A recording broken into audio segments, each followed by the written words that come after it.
Over 2 weeks of war in Ukraine, chemical, biological, and nuclear weapons are the latest hot topics. But different sides send out conflicting stories. Ukraine is readying itself for the worst, while a Ukrainian diplomat urges the Chinese Communist Party to understand the war will damage far more than just his country. Countries in the Indo-Pacific region chime in on growing defense concerns. New action comes as threats to the region come into clear view. Back in the U.S., activist investors confront the Walt Disney Company over its relationship with Beijing. And for those watching our full episode, popular fast food chains might soon see a setback for their stores in China, all because of a long-time dispute between Beijing and American regulators. Amazon could be tied to forced labor in China. The company is just one of the tech giants facing questions. And did a Chinese warplane crash into the South China Sea? Taiwan says yes, but Beijing is staying silent.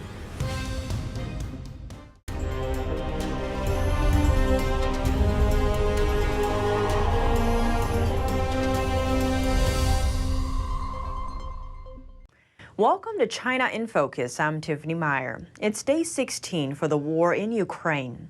Now, people are talking about issues that go beyond the lines of conventional warfare, like chemical, biological, and nuclear weapons.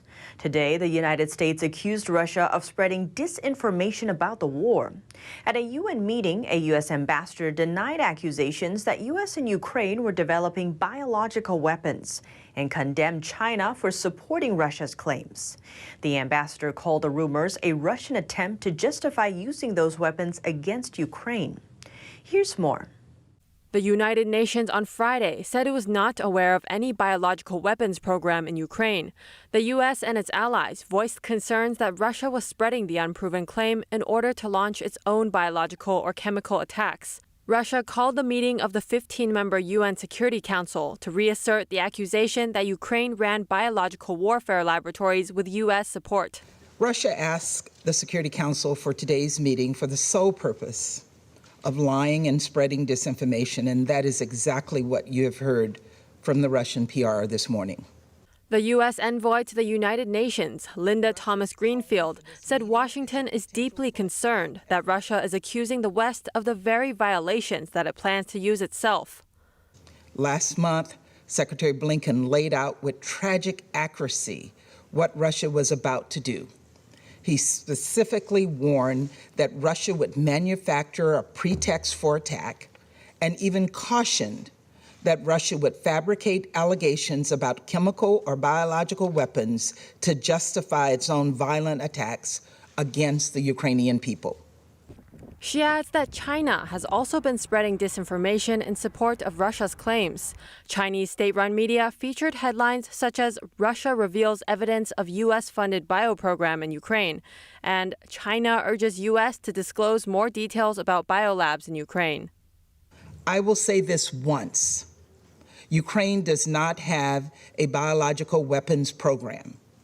There are no Ukrainian biological weapons laboratories supported by the United States, not near Russia's border or anywhere. UN Security Council members rejected Russia's assertions as a lie and utter nonsense. They used the session to amplify accusations that Russia has deliberately targeted and killed hundreds of civilians in its invasion. Is Russia willing to use nuclear weapons? The Ukrainian ambassador to Japan said on Friday that it's possible. We are not going to live in Russian-managed state. Full stop. Period. The ambassador said Ukraine's people would put up immense resistance. There is no reason to believe that he will threaten us to the, as he thinks, to the stage that we will overthrow our government and we will embrace Russians after what they have done to us. No way. Therefore, he may use nuclear weapons. Korsunsky added that Ukrainian research institutes are readying for the worst and creating a model to estimate what could happen if the Chernobyl and Zaporizhzhia nuclear power stations are blown up and if there's a nuclear attack. Putin hasn't directly threatened to use nuclear arms, but last month he ordered Russia's forces on high alert, including nuclear arms. He cited what he called aggressive statements by NATO leaders and Western sanctions against Moscow. Ukraine's ambassador to Japan also brought up another issue on the table, the Chinese Communist Party. He called on Beijing to rethink its position on Russia's actions. So you may think about why you spend time on this war criminal when all your major trade partners or your major market destinations, all your theoretical, probably possible partners in the new world order against it. China and Russia have forged an increasingly close partnership, and China has refused to condemn Russia's attack on Ukraine or call it an invasion. China also refused to join Western countries in sanctioning Moscow. Korsunsky added he hopes the Chinese Communist Party and other major powers in Asia understand that Russia's invasion is a war against humanity. Besides Ukraine's ambassador, another source is shining the spotlight on Chinese policy. This time, the warning comes from Taiwan, as the island's officials urge the Chinese Communist regime not to launch its own war. If the Chinese government miscalculates the situation and takes military action against Taiwan, it will definitely pay a heavy price. Nobody wants a war. It really has to be thoroughly thought over. If you really went to war, it would be disastrous for all. We have had experience during the War of Resistance. No matter who wins, it will be a miserable victory. Taiwan's defense minister said Thursday that the island is gearing up and is ready to protect itself. Our army will continue to pay attention to the changes in the situation in Russia and Ukraine and continuously improve the ability of asymmetric warfare, build up people's confidence, and boost the morale of our troops. China has been staging military exercises in recent months and flying military planes near the island's airspace. That's including on February 24th, the day Russia began its invasion of Ukraine. Another country in the Indo-Pacific region is set to boost its military. Australia will expand its defense personnel by 1/3. The move aims to keep the country safe in what Prime Minister Scott Morrison called an increasingly uncertain global environment. And today I'm announcing that we will boost our defence forces by some 18,500, which will take our defence forces to 80,000 in number. Now, this will cost some $38 billion out to 2040. Australian Defence Minister Peter Dutton explained it's critical for Australia to supplement its defence capabilities in order to make it a credible partner with the United States, Britain and NATO. If people think that the ambitions within the Indo-Pacific are restricted just to Taiwan and that there won't be knock-on impacts if we don't provide a deterrence effect and work closely with our colleagues and with our allies, then they don't understand the lessons of history. Last week, leaders of the Quad Alliance discussed the topic. The group, made up of the United States, India, Australia and Japan, agreed that what's happening to Ukraine should not be allowed to happen in the Indo-Pacific.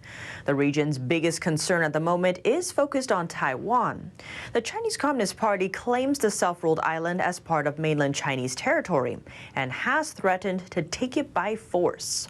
One of the island's neighbors is also keeping a close eye on Beijing's threat, Japan. Japan is set to increase its national defense budget to new heights. Last month, a key Japanese parliamentarian committee approved the government's record spending plan for the next fiscal year, a whopping $940 billion initial budget. Of that money, nearly $46 billion are earmarked for defense spending. Japan is one of the U.S.'s most important allies in Asia. Japan is a democracy, and it's one of the most technologically advanced nations in Asia. It's also the third largest economy worldwide, after the U.S. and China. The southernmost Japanese islands are only 100+ miles from Taiwan, meaning if Taiwan comes under attack from Beijing, war would rage just miles from Japan's doorstep. Disney was confronted by two activist investors during its annual shareholder meeting over the company's relationship with China and its race-based employee training. Here's more. National Legal Policy Center wants to know what Disney is actually doing in conducting its business with China and other countries with poor human rights protections. But all the Disney board has to say for itself is that our proposal is a waste of their time, that they don't have enough resources to carry it out. Activist shareholders have confronted Disney over doing business in China and race-based employee training. Paul Chesser is a director at the National Legal and Policy Center, a Disney shareholder. We wanted to present a human rights focused resolution asking the company to deliver a report on an annual basis that requires them to disclose all their interactions with foreign governments. We used China as our obvious focus. Chesser specifically cites the filming of Mulan in the Xinjiang region, where the Chinese Communist Party is persecuting Uyghurs, a Turkic ethnic group native to Xinjiang. To what degree there was slave labor or anything nefarious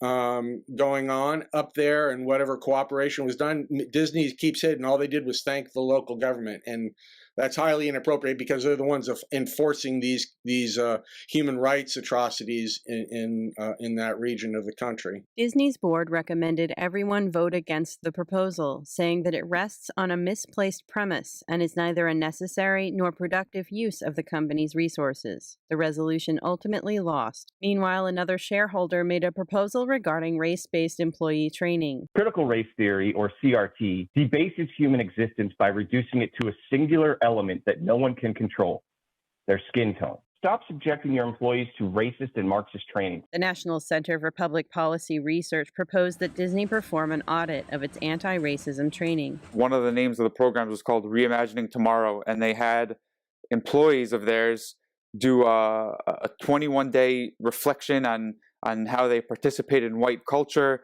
and all kinds of white guilt programs based in critical race theory, similar to what you see in schools. Ethan Peck is an associate at the National Center for Public Policy Research. Peck says they want Disney to see what impact this training has on the employees. The board says the proposal mischaracterizes the company's commitment to diversity, equity, and inclusion, and shareholders ultimately rejected it. Faye Quarter, NTV News.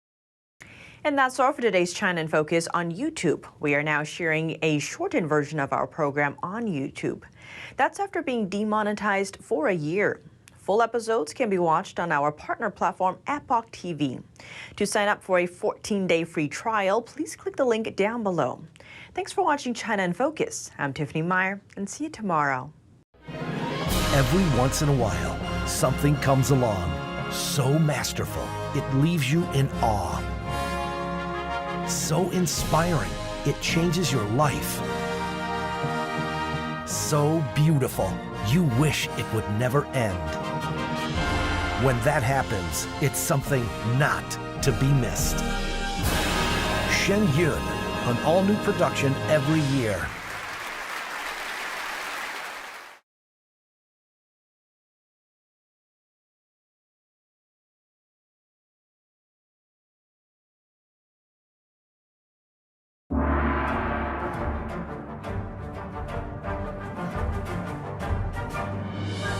The performance was enchanting. I feel better about the world. I feel uplifted. It touches you. It really does. The expertise of the dancers was really, really strong. To know that it was live music was really fantastic.